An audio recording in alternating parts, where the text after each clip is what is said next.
दोस्तों, अगर आप क्रेडिट कार्ड यूज़ करते हैं या फिर फ्यूचर में लेने की प्लानिंग कर रहे हैं तो आज का वीडियो आपके हज़ारों नहीं बल्कि लाखों रुपए बचा सकता है, क्योंकि आज हम बात करने वाले हैं क्रेडिट कार्ड के सबसे डेंजरस फीचर की, जिसका नाम है मिनिमम अमाउंट ड्यू। अगर आपको लगता है कि मिनिमम ड्यू भर दिया तो बिल पे हो गया, तो ये वीडियो को एंड तक ज़रूर देखिए, क्योंकि इसी मिसअंडरस्टैंडिंग की वजह से हर साल लाखों लोग अननेसेसरी इंटरेस्ट भरते हैं। और सबसे इंटरेस्टिंग बात दोस्तों, कि ये सब कुछ लीगली होता है। तो चलिए वीडियो को शुरू करते हैं। मैं हूं सौरभ और आप देख रहे हैं पैसा विद सौरभ। एक सिंपल एग्जांपल लेते हैं। मान लीजिए कि राहुल नाम का एक लड़का है। राहुल ने अमेजन सेल में 50,000 का एक आईफोन खरीदा। उसने सोचा कि क्रेडिट कार्ड है, अगले महीने पे कर दूंगा। एक महीने बाद स्टेटमेंट जनरेट हुई। उसमें 2 नंबर लिखे थे। पहला टोटल अमाउंट ड्यू, जो कि था 50,000 रुपए, और दूसरा मिनिमम अमाउंट ड्यू, जो कि था 2500 रुपए। राहुल ने सोचा, जब बैंक खुद ही बोल रहा है कि 2500 रुपए भर दो, तो मैं 50,000 रुपए क्यों भरूं। उसने चुपचाप 2500 रुपए भर दिए और उसे लगा कि प्रॉब्लम अब खत्म हो चुकी है। लेकिन असल प्रॉब्लम उसी दिन से शुरू हुई। सबसे पहले दोस्तों ये समझते हैं कि मिनिमम अमाउंट ड्यू आखिर में होता क्या है। बहुत लोग सोचते हैं कि ये वो बिल अमाउंट है जो पे करना कंपलसरी है। ये बात आधी सच है। मिनिमम अमाउंट ड्यू का मतलब ये नहीं है कि आपका क्रेडिट कार्ड का बिल जो है वो क्लियर हो गया है। इसका मतलब सिर्फ इतना है कि आपने ड्यू डेट मिस नहीं की, लेकिन बाकी जो बचा हुआ पैसा है वो आउटस्टैंडिंग बैलेंस जो है वो बन जाता है, और उस आउटस्टैंडिंग बैलेंस पर बैंक फाइनेंशियल चार्जेस लगा सकता है। एग्जैक्ट रेट आपके कार्ड के टर्म्स एंड कंडीशन पर डिपेंड करता है, लेकिन यहीं से दोस्तों डेब्ट ट्रैप जो है वो शुरू हो जाता है। अब सवाल ये आता है कि अगर बैंक को पूरे 50,000 रुपए चाहिए तो वो सिर्फ 2500 रुपए लेकर खुश क्यों है। इसका जवाब समझने के लिए दोस्तों हमें क्रेडिट कार्ड के बिजनेस मॉडल को समझना पड़ेगा। देखिए, क्रेडिट कार्ड कंपनीज 2 तरीके से पैसा कमाती हैं। पहला, जो आप कार्ड यूज करते हो, मर्चेंट से उन्हें एक पर्टिकुलर अमाउंट की फी मिलती है। और दूसरा, जब customer outstanding amount carry forward करता है तो उस पर फाइनेंस चार्जेस लग सकते हैं। अगर हर कस्टमर हर महीने पूरा बिल टाइम पर पे कर दे तो इंटरेस्ट इनकम बहुत कम हो जाएगी। इसीलिए मिनिमम अमाउंट ड्यू एक ऑप्शन बचता है बैंक के पास, ताकि लोगों के अकाउंट एक्टिव रहें लेकिन आउटस्टैंडिंग अमाउंट भी कंटिन्यू रहता रहे। यहाँ दोस्तों एक बात क्लियर करना बहुत ज़रूरी है कि बैंक कुछ गलत नहीं कर रहा। ये सब कुछ टर्म्स एंड कंडीशन में लिखा हुआ होता है। प्रॉब्लम तब होती है जब कस्टमर मिनिमम अमाउंट ड्यू का मतलब समझे बिना ही पेमेंट कर देता है। अब यहाँ से दोस्तों पूरा गेम भी शुरू होता है। मान लीजिए कि राहुल का टोटल बिल था 50,000 रुपये। उसने मिनिमम ड्यू जो कि 2500 रुपये था वो उसने पे कर दिया। अब उसके कार्ड पर 47,500 रुपीज़ का आउटस्टैंडिंग रह गया, और इसी आउटस्टैंडिंग अमाउंट पर बैंक फाइनेंशियल चार्जेस लगा सकता है। अब एक बात थोड़ा सा ध्यान से समझिए कि ये इंटरेस्ट सिर्फ इसलिए नहीं लग रहा क्योंकि राहुल ने लेट पेमेंट की।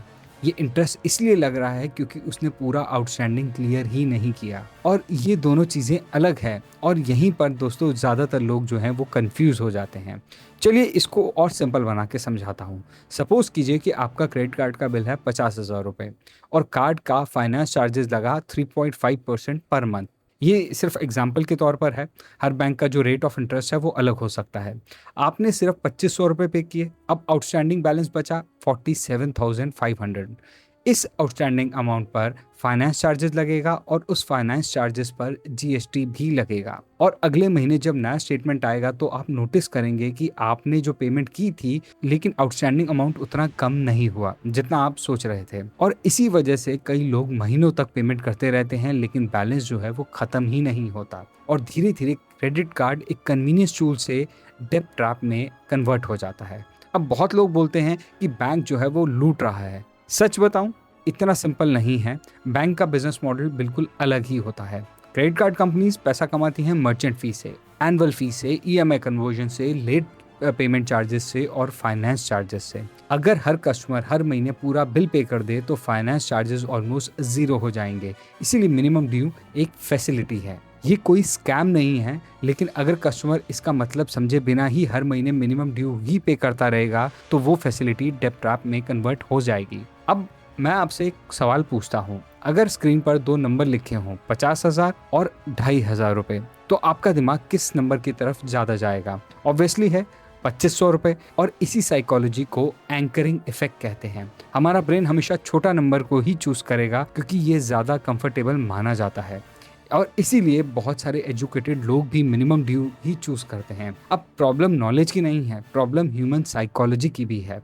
आप मान लीजिए कि राहुल ने मिनिमम ड्यू पे कर दिया और उसके बाद अगले हफ्ते फिर उससे उसने शॉपिंग करी। उसको लगा कि क्रेडिट कार्ड तो चल ही रहा है, सब कुछ ठीक है, लेकिन कई कार्ड्स में जब तक प्रीवियस आउटस्टैंडिंग पूरा क्लियर नहीं होता तब तक नए परचेजेस पर इंटरेस्ट फ्री पीरियड का बेनिफिट नहीं मिलता। यानी कि जो कार्ड पहले फ्री क्रेडिट कार्ड रहा था, अब वही कार्ड हर ट्रांजैक्शन को महंगा बना सकता है। इसलिए सिर्फ कार्ड चल रहा है इसका मतलब ये नहीं है कि सब कुछ नॉर्मल चल रहा है। तो अब आप सोच रहे होंगे कि इस सिचुएशन में क्या कुछ करना चाहिए। अगर कभी भी फाइनेंशियल इमरजेंसी आ जाए तो पूरा बिल पे करना पॉसिबल आपको लग रहा है ना हो, तो सबसे पहले न्यू शॉपिंग बंद कीजिए, क्योंकि इससे आपका जो नया जो ट्रांजैक्शन है वो आपको काफ़ी महंगा पड़ सकता है।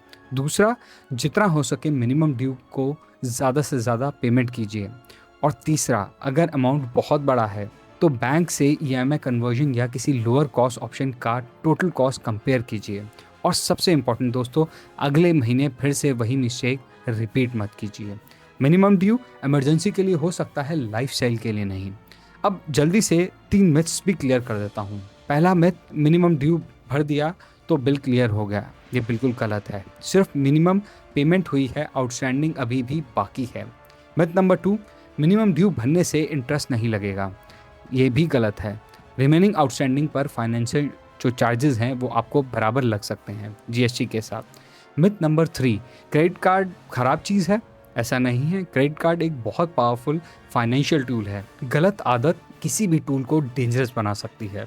तो आज की वीडियो से सिर्फ एक बात याद रखिए, जब भी आपका क्रेडिट कार्ड स्टेटमेंट आए तो सिर्फ मिनिमम ड्यू अमाउंट मत देखिए, सबसे पहले टोटल अमाउंट ड्यू देखिए और कोशिश कीजिए कि हर महीने पूरा आउटस्टैंडिंग क्लियर हो सके। और इसी एक हैबिट की वजह से आपके हज़ारों रुपए का अननेसेसरी इंटरेस्ट बच सकता है। अगर आज का वीडियो दोस्तों यूज़फुल लगा है तो इस वीडियो को उन लोगों के साथ ज़रूर शेयर कीजिए जो क्रेडिट कार्ड का ज़्यादा यूज़ करते हैं, क्योंकि मुझे यकीन है बहुत से लोग आज भी मिनिमम ड्यू का असली मतलब नहीं जानते होंगे। अगर आप banking, credit card, loans, insurance और पर्सनल फाइनेंस को सिंपल हिंदी में समझना चाहते हैं तो पैसा विद सौरभ को सब्सक्राइब करना मत भूलिए। मिलते हैं आपसे अगली वीडियो में, तब तक के लिए आप अपने पैसों को समझदारी से मैनेज कीजिए। धन्यवाद।